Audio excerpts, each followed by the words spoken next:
Thank you all for being here today. Thank you to STEP Conference for putting this together. And thank you for the UAE leadership, for without all their vision, none of this we see today would be possible. So before I get into my presentation, I want to tell you guys a little story about time and a story about distance and what happens to that time that you've lost when it's given back to you and that distance between you and someone you love becomes insignificant. So I'm going to show you a short video which talks a little bit about our execution. Hopefully we'll go here. There we go. So 2 years ago, we were 3 people inside of a garage.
If someone asks, how do you get there? What do you say? Do you tell them about the packed train compartment? Or how you have to leave when they want you to leave? Do you tell them you got there 2 hours early just to sit and wait? Or about the excessive amounts of pollution? The endless queue, the accidents, congestion, overcrowding, inefficiency, how antiquated it all is. We're Hyperloop One. And we're going to change this.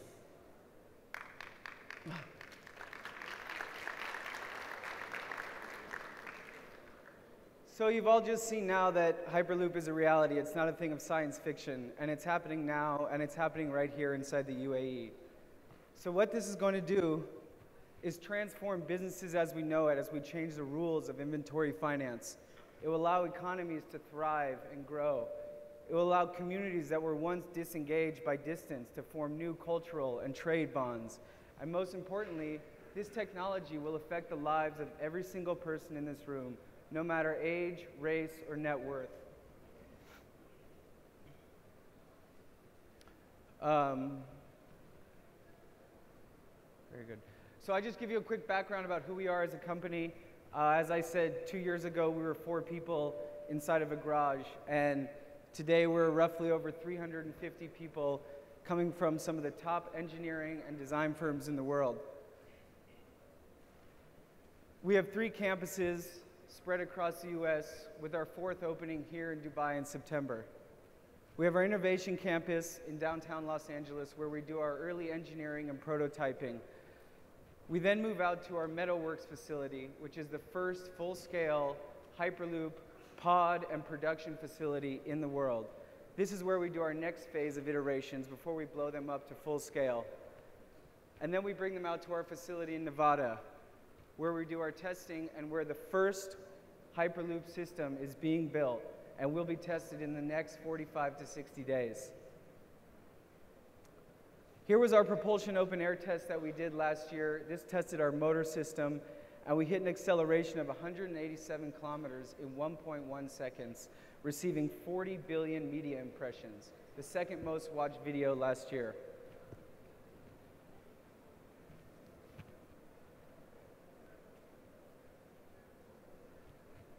And these tests are core to who we are as a company, because we believe that you can sit all day and CAD and model, but until you actually put your hands together and build something, you don't know the potential.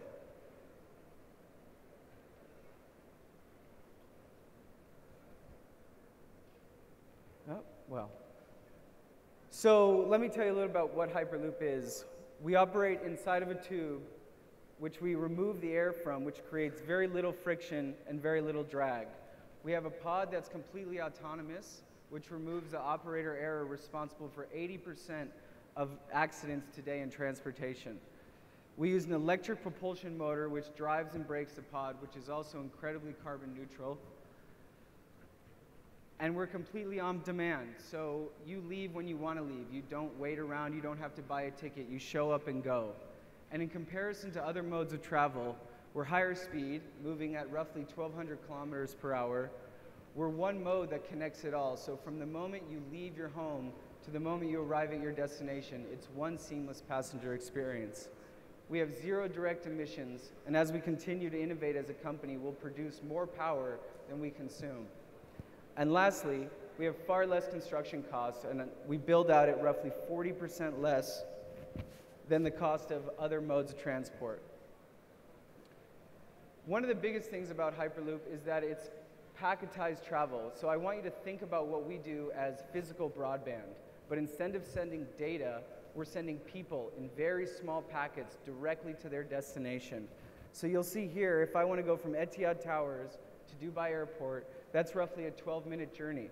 But if my friend wants to go from Saadiyat to Dubai Airport, neither of us stop. We get on completely different pods. So again, it's this concept of packetized travel, sending discrete units. And when this technology is implemented here, it's going to change everything as we know it. Connectivity is everything today. And what Hyperloop is a physical connectivity that hasn't existed yet before. We'll reinvent region economics. We'll bring a new mode of urban development, which will allow distributed cities and resources to be spread more evenly. So instead of building a cancer center in Dubai and a cancer center in Abu Dhabi, you can build one cancer center to service both communities, redistribute those resources more better. And as I said, we are now building the world's first Hyperloop, and in the next 45 to 60 days, you will all get to touch, see, and feel a Hyperloop system. We are the one company that's doing it, and I hope you'll look forward to seeing it just as much as I do. I'd like to show you a closing video here with our plan to see how we'd like to see Hyperloop implemented inside the UAE.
So as you've just seen, Hyperloop 1 will be the first fully autonomous, seamless, end-to-end destination travel available to you today.